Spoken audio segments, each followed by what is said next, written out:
sa simple na pasulyap-sulyap, nagpapapansin sa'yo. Umabot sa palitan ng mga mensahe, kilig na kilig ako. Kumusta, kain na, hello, magandang umaga.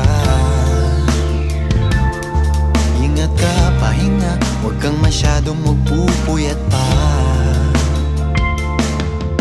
Naramdaman ng puso na dahan-dahan akong nahuhulog sa'yo. Sa kada araw natin na pag-uusap, meron nang